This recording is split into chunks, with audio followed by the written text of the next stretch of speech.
بسم اللہ الرحمن الرحیم۔ لیڈیز اینڈ جنٹلمین، السلام علیکم۔ آج میں پھر حاضر ہوں پاکستان کہانی میں ایک اور دلچسپ کہانی کو، جس میں ہم دیکھیں گے قائد اعظم محمد علی جناح اور ان کے رفقائے کار کتنا اہم اور بڑا فیصلہ کرنے جا رہے ہیں۔ آج کی کہانی کا جو موضوع ہے دہلی مسلم پرپوزلز 1927، جس کو دہلی مسلم تجاویز 1927 کہا جاتا ہے۔ 1927 میں قائد اعظم اور ان کے ساتھیوں نے دہلی میں مارچ 20 1927 کو کچھ تجاویز دیں، جسے دہلی مسلم تجاویز کہا جاتا ہے، اور وہ تجاویز میں یہ کہا گیا کہ ہم مسلمان اپنا علیحدہ ووٹ دینے کا حق سے دستبردار ہوتے ہیں، بشرط کہ ہماری باقی ماندہ مطالبات کو مان لیا جائے۔ اس کا پس منظر یہ ہے کہ جب تحریک خلافت چل رہی تھی اور اسی دوران میں ہندو مسلم فسادات شروع ہو گئے، اور جس کے نتیجے میں مسلمانوں اور ہندوؤں میں دوریاں پیدا ہوئیں۔ اسی طرح مسلم لیگ اور کانگریس میں بھی فاصلے بڑھے۔ تو ایسے میں ایک ذاتی اور پرائیویٹ ملاقات میں قائد اعظم محمد علی جناح کی ملاقات موتی لال نہرو سے ہوئی، جو کہ کانگریس کے بڑے اہم سرکردہ لیڈر تھے۔ تو دونوں نے اس بات پر تشویش کا اظہار کیا کہ ہمیں کیسے ہندوؤں اور مسلمانوں کو اور کانگریس اور لیگ کو اکٹھا کرنا ہے۔ خاص کر انہیں یہ احساس تھا کہ 1919 کے آئین کے بعد اب 10 سال گزر جائیں گے تو نئے آئینی اصلاحات آئیں گی، تو کیوں نہ اس کا فائدہ اٹھاتے ہوئے دونوں جماعتیں مل کر کوئی دوبارہ سے میثاق لکھنؤ کی طرح کا ایک آئینی پیکج تیار کریں۔ تو قائد اعظم نے ان سے کہا کہ بتائیے میں کیا مدد کر سکتا ہوں۔ تو انہوں نے کہا کہ دیکھیں، ہندو محاسبہ کو اور باقی ہندو انتہا پسند لوگوں کو، مسلمانوں کو علیحدہ ووٹ دینے کا حق، سیپریٹ الیکٹوریٹ، جو کہ 1909 میں پارلیمنٹری ریفارمز میں دیا گیا تھا، اس سے وہ مسلمانوں کو نفرت سے دیکھتے ہیں، اور وہ یہ سمجھتے ہیں کہ وہ ایک علیحدہ قوم ہونے کا دعویٰ کرتے ہیں۔ اگر آپ اس سے دستبردار ہو جائیں تو میں یقین دلاتا ہوں کہ میں آپ کے باقی مطالبات مانوں گا۔ تو قائد اعظم محمد علی جناح نے اپنے دوستوں کو اکٹھا کیا دہلی میں، اور 20 مارچ 1927 کو کچھ تجاویز جو تھیں وہ انہوں نے کی۔ وہ اس جو کانفرنس میں، جو میٹنگ میں جو لوگ شامل ہوئے، ان میں مولانا محمد علی جوہر، میاں محمد شفیع، سر محمد نواز، ڈاکٹر مختار انصاری، یہ چیدہ لوگ تھے جو اس پہ شامل ہوئے، اور انہوں نے چند ایک تجاویز وہ اس کو فائنل کیا۔ اس میں پہلی شک انہوں نے یہ کہی کہ سندھ کو بمبئی سے علیحدہ کر دیا جائے اور مکمل صوبے کا درجہ دے دیا جائے۔ پھر انہوں نے مطالبہ کیا کہ NWFP اور بلوچستان کو مکمل صوبے کا درجہ دیا جائے۔ تیسرا انہوں نے مطالبہ یہ کیا کہ اگر ہندو اکثریت صوبوں میں مسلمانوں کو جو مراعات دی جائیں گی، اسی طرح کی مراعات جو ہیں وہ NWFP، بلوچستان اور سندھ میں ہندوؤں اور غیر مسلمانوں کو دی جائیں گی۔ پھر انہوں نے یہ کہا کہ پنجاب اور بنگال میں مسلمانوں کو ان کے آبادی کے تناسب سے نمائندگی دی جائے۔ پھر ایک اور ان کی جو کلاز اس میں شامل تھی، یہ کہا گیا کہ مرکزی اسمبلی میں مسلمانوں کو کم از کم 1/3 نشستیں دی جائیں۔ پھر یہ بھی اس میں شامل کیا گیا کہ کوئی بھی ایسی قرارداد یا بل وہ منظور نہ کیا جائے، چاہے وہ اس کا تعلق مذہبی معاملات سے ہو یا سیاسی معاملات سے ہوں، جب تک کہ ایک کمیونٹی کے 3/4 یعنی 80% لوگ اس کے حق میں ووٹ نہ ڈالیں۔ تو یہ بنیادی طور پر انہوں نے مطالبات کیے اور یہ کہا کہ اگر یہ ہمارے مطالبات مان لیے جائیں تو مسلمانان ہند اپنی خوشی سے، رضامندی سے، اب جو ان کو علیحدہ ووٹ دینے کا حق ملا تھا، حق نیابت ملی تھی، سیپریٹ الیکٹریٹ ملا تھا، وہ اس سے سرنڈر کر دیں گے، اس کو فورگو کر دیں گے۔ تو یہ انہوں نے جو سیپریٹ الیکٹریٹ ہے اس کے ساتھ جوڑ دیا ان مطالبات کو۔ تو یہ بڑا فیئر انف میں سمجھتا ہوں کہ پیکج تھا جو کہ قائد اعظم محمد علی جناح نے یہ دیا، مگر بدقسمتی سے میاں محمد شفیع جو کہ اس وقت دہلی میں ان تجاویز کے موقع پر شامل تھے، اور کہا جاتا ہے کہ اس وقت انہوں نے شاید قائد اعظم کے احتراماً اس سے اختلاف نہیں کیا، مگر بعد ازاں انہوں نے اس سے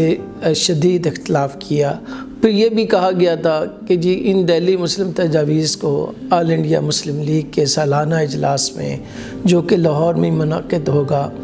وہاں پر اس کی حتمی منظوری دی جائے گی، مگر قائد اعظم محمد علی جناح نے موتی لال نہرو کے کہنے پر یہ تجاویز دے دی۔ اب دیکھنا یہ ہے کہ یہ تجاویز جو دی ہیں اس میں بظاہر تمام تر جو رسک ہے، خطرہ جو ہے وہ مسلمانوں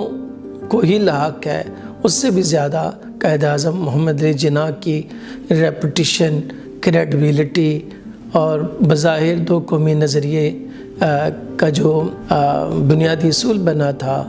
اس کو ہی داؤ پر لگا دیا گیا تھا۔ تو یہ ہے دہلی مسلم تجاویز۔ میں اب آپ کے سوالات جو ہیں وہ سوالات اور جوابات کے لیے تیار ہوں۔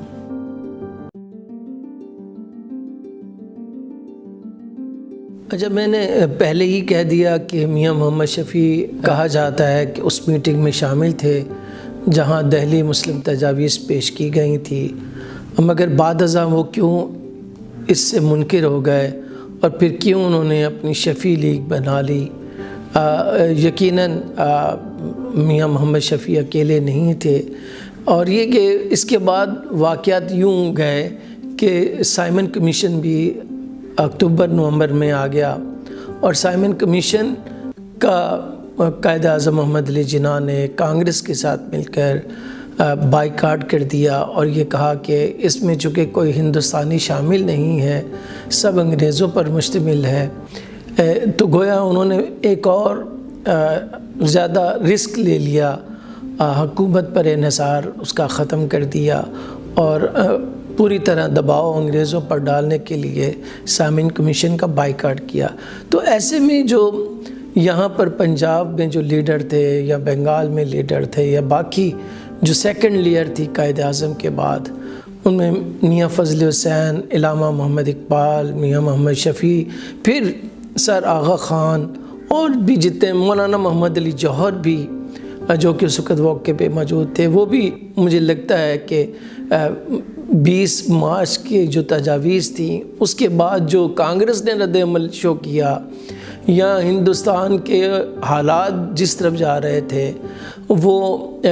مطمئن نہیں تھے کہ ہمیں کسی طرح بھی علیحدہ ووٹ دینے کے حق سے دستبردار ہونا چاہیے۔ لہٰذا جب یہاں پر لاہور میں سالانہ اجلاس ہوا تو قائد اعظم تو نہیں آئے، قائد اعظم نے علیحدہ اجلاس کیا، تو شفیع لیگ نے جسے شفیع لیگ کہا جاتا ہے، انہوں نے دونوں چیزوں سے قائد اعظم سے اختلاف کیا۔ ایک تو انہوں نے کہا کہ ہمیں سیپریٹ الیکٹریٹ کو نہیں چھوڑ سکتے اور نہ ہی ہم جوائنٹ الیکٹریٹ کو مان سکتے ہیں۔ دوسرا انہوں نے یہ کہا کہ ہم سائمن کمیشن کے ساتھ بھرپور تعاون کریں گے ہم سائمن کمیشن کا بائیکاٹ نہیں کریں گے۔ تو میں یہ سمجھتا ہوں کہ جتنے بھی سیاسی جماعتیں ہوتی ہیں، سیاسی لیڈرز ہوتے ہیں، ان کے ہاں یہ اختلاف رائے کبھی نہ کبھار آ جاتا ہے۔ آگے جا کے دیکھنا پڑے گا کہ آیا میاں محمد شفیع اور قائد اعظم محمد علی جناح تسلسل سے علیحدہ رہتے ہیں یا اکٹھے بھی ہوتے ہیں، اس پر بات ہم کریں گے۔ لیکن اس وقت دہلی مسلم تجاویز کی وجہ سے یقیناً مسلمانوں میں دو دھڑے بن گئے، تقسیم ہو گئے۔ دوسرا آپ کا سوال یہ ہے کہ کیا کانگریس نے ان تجاویز کو تسلیم کر لیا؟ بظاہر تو کانگریس نے اپنے ایک اجلاس میں بڑی تعریف کی قائد اعظم کی اس کوشش کی اور بڑا خوشائند قرار دیا کہ اگر مسلم لیگ قائد اعظم محمد علی جناح علیحدہ ووٹ دینے کے حق سے دستبردار ہوئے ہیں تو اس سے یقیناً ایک تو یہ کہ ہم ہندوستانی بٹیں گے نہیں، دوسرے یہ کہ ہندو مسلم تعلقات بہتر ہوں گے اور فسادات میں بھی کمی آئے گی۔ آپ کا جو سوال ہے موتی لال نہرو نے کیا اپنا وعدہ وفا کیا یا نہیں کیا، وہ وعدہ ہی کیا جو وفا ہو جائے۔ وہ موتی لال نہرو نے ذاتی حیثیت سے وعدہ کیا اور وہ بعد ازاں جب نہرو رپورٹ آئے گی اور موتی لال نہرو ہی اس کی صدارت کریں گے، سربراہی کریں گے، وہ تمام اپنے وعدے بھلا کر وہ جو مین دھارا ہے، مین پولیٹیکل تھاٹ ہے ہندوؤں کی اور کانگریس کی، وہ اس کو سپورٹ کرتے ہوئے دکھائی دیں گے۔ تو میں یہ سمجھتا ہوں کہ یہ انہوں نے اچھا نہیں کیا موتی لال نہرو نے، جس سے ہندوستان کی جو تاریخ ہے اس کا دھارا بدلا۔ کہا جاتا ہے کہ جی ان کے بیٹے نے 1946 میں جو مولانا آزاد نے کہا کہ اس نے ایک تاریخ کو بدل ڈالا اپنی ایک سٹیٹمنٹ سے، تو یہ اس کے باپ نے بھی نہرو رپورٹ میں اسی طرح کی تاریخ رقم کی اور ہندوؤں اور مسلمانوں کے درمیان جو ڈیوائیڈ تھی، اس خلی جو تھی، اس میں مزید اضافہ کیا۔ تو میں بالکل آپ سے اتفاق کرتا ہوں کہ موتی لال نہرو کا اعتبار نہیں کرنا چاہیے تھا، مگر ہم کیا کریں کہ یہ جو سیاست ہے، یہ جو سیاسی لیڈر ہیں، جو آپ کا سوال ہے کہ جی قائد اعظم محمد علی جناح نے کیوں اعتبار کیا، غضب کیا کہ تیرے وعدے پہ اعتبار کیا اور تمام عمر قیامت کا انتظار کیا۔ یہ جو بڑے لیڈر ہوا کرتے ہیں اور وہ بڑے لیڈرز کی باتوں پر یقین کرتے ہیں، انہیں ظاہر ہے دونوں کانگریس کے اہم ترین لیڈرز تھے، تقریباً کنٹمپریریز تھے اور ایج بھی تھوڑی بہت زیادہ کم تھی، لیکن دونوں ایک دوسرے کو جانتے تھے۔ قائد اعظم کو شک نہیں تھا کہ موتی لال نہرو جو ہیں وہ کسی طرح کی ان سے چیٹ کریں گے یا کسی طرح کانگریس ان کو اس طرح چیٹ کرے گی، لیکن ایسا ہوا۔ کانگریس بعد ازاں ہوسٹیج ہوتی ہے، وہ ہمارا اگلا موضوع ہے کہ وہ کیسے ہوتی ہے۔ تو قائد اعظم نے جو سیپریٹ الیکٹریٹ جو چھوڑا، وہ آپ کا یہ جو سوال کیوں چھوڑا، وہ دیکھیے سوال یہ ہے، قائد اعظم سمجھتے تھے علیحدہ ووٹ دینے کے حق کی بنا پر ہم علیحدہ قوم نہیں ہوئے ہیں، وہ ابھی تک کمیونٹیز کے تصور میں جاتے ہیں، وہ علیحدہ قوم کو بحیثیت قوم اور ملک کے طور پر نہیں دیکھتے ہیں۔ تو سیپریٹ الیکٹریٹ جو وہ سمجھتے تھے کہ اس بنیاد پر اگر ہندو سمجھتا ہے یا کانگریس سمجھتی ہے کہ مسلمان علیحدہ قوم ہے، تو وہ انہوں نے اس کی نفی کرنا چاہیے۔ انہوں نے کہا یہ لو ہم چھوڑ دیتے ہیں، اگر آپ یہ سمجھتے ہو کہ یہ آئینی حق ملا تو ہم قوم ہے، نہیں، ہم یہ حق چھوڑ کر بھی دیکھتے ہیں تو تب بھی ہم قوم ہے، یہ ہمارے مطالبات مان لیجئے۔ وہ مطالبات کے اندر ہی قومیت موجود تھی، جو کہ ظاہر ہے کہ ہندو لیڈرز بھی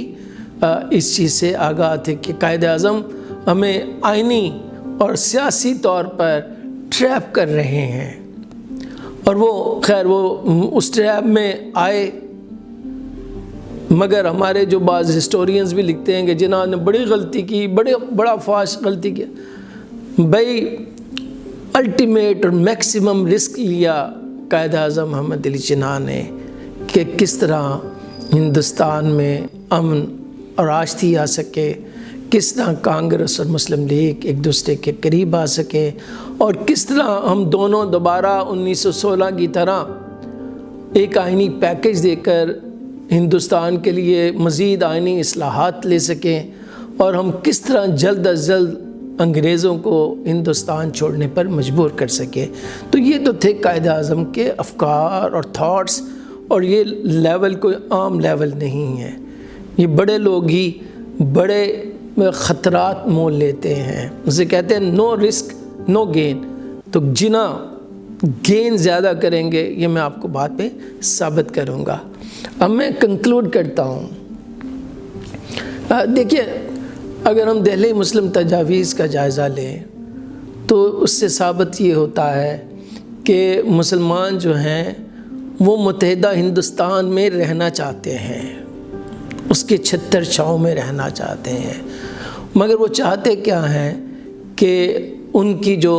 ایک علیحدہ شناخت ہے وہ برقرار رہے، چاہے وہ علیحدہ ووٹ دینے کے حق سے رہے یا مخلوط انتخابات ہو بھی جائیں تو تب بھی رہے۔ ابھی ان کا ٹارگٹ مین کیا ہے؟ ان کا ٹارگٹ یہ ہے کہ مسلمانوں کے زیادہ سے زیادہ صوبے ہو جائیں۔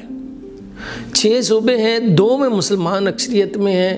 اگر سندھ بمبئی سے علیحدہ ہو جاتا ہے، تیسرا صوبہ NWP اور بلوچستان کو مکمل صوبے کا درجہ مل جاتا ہے تو 5 صوبے بن جائیں گے۔ تو وہ جو 5 صوبے بن جائیں گے تو آپ دیکھیے گا 1935 میں 7 دوسری طرف صوبے ہیں، اور اگر یہ 5 بن جاتے مکمل صوبے کا درجہ ہو جاتا تو ہمیں تقریباً 60% ان کا حصہ ہوتا، 40% ہمارا حصہ ہوتا صوبائی مختار۔ اور یہی وہ بنیاد ہے جو بعد ازاں ہم دیکھتے ہیں کہ انہی صوبائی خود مختاری کے معاملات میں اور وفاق کو کم اختیارات دینے کے معاملات پر قرارداد لاہور کے تحت پاکستان کا تصور آیا۔ ہم یہی دیکھتے ہیں کہ جو قائد اعظم محمد علی جناح ہیں وہ بالکل نہیں سوچتے، نہ سوچ رہے ہیں کہ ہم اتنے مایوس ہیں ہندوستان سے کہ ہمیں ایک علیحدہ ملک کی طرف جانا ہے، اور نہ ہی اس وقت مسلمانوں کی یہ سوچ آ رہی ہے۔ ابھی تو ہم انگریزوں سے آزادی حاصل کر رہے تھے، ابھی تو ہم ہندوؤں کے ساتھ مل کر، سکھوں کے ساتھ مل کر، مسلمان جو تھے، مسلم لیگ جو تھی، وہ انگریزوں سے جلد بجلد آزادی حاصل کرنا چاہتی تھی، اور جناح اس چیز سے بخوبی واقف تھے کہ مسلم لیگ اور کانگریس اگر متحد ہوتی ہے تو ہم زیادہ سے زیادہ ہندوستان کی آزادی اور جلد از جلد آزادی حاصل کر لیں گے، اور اسی لیے انہوں نے میکسیمم رسک لیا۔ کیا ہم دیکھیں گے آئندہ یہ میکسیمم رسک جو ہے وہ قائد اعظم کو مہنگا تو نہیں پڑ گیا؟ کیا اس میکسیمم رسک میں، جسے ہم کہتے ہیں کہ ہاف والی دینا، ہاف والی دینے کے بعد جو کہ کانگریس کو دی گئی، کانگریس آؤٹ تو نہیں ہو گئی؟ یہ فلٹاس ان کو مہنگی تو نہیں پڑ گئی؟ مجھے افسوس سے کہنا پڑے گا انہوں نے مس ریڈ کیا، انہوں نے اس طرح مس ریڈ کیا، انہوں نے مسلمانوں کو ایک اقلیت کا بھی درجہ دینے سے انکار کیا۔ مجھے افسوس سے کہنا پڑے گا انہوں نے قائد اعظم کی تمام تر نیک نیتی کے باوجود ان کے مطالبات کو بالکل اہمیت نہیں دی۔ ایسے میں اگر جسونت سنگھ صاحب فرماتے ہیں کہ قائد اعظم روز نئے سے نئے مطالبات لے کے آ جاتے تھے، ان کے آئے دن مور کنسیشنز کا نعرہ ہوتا تھا، یہ ڈیمانڈ ہوتی تھی، تو وہ کب تک چلتا؟ بڑی معصومیت ہے ہسٹوریوگرافی میں لکھتے وقت، جب ہم لکھتے ہیں تو جو آپ کانسٹیٹیوشنل ڈیولپمنٹ ہوگی، آئینی ارتقاء ہوگا، جہاں ہندوستان کے لیے ہم آئینی اصلاحات مانگیں گے، تو ایسے میں کیوں قائد اعظم محمد علی جناح یا مسلم لیگ یا مسلمان کیوں نہیں مانگیں گے؟ صرف یہ استحقاق کانگریس کا تھا، ہندو محاسبہ کا تھا، ہندوؤں کا تھا؟ اگر ایسا تھا تو اسی کو تو پھر دو قومی نظریہ کہتے ہیں۔ اللہ حافظ۔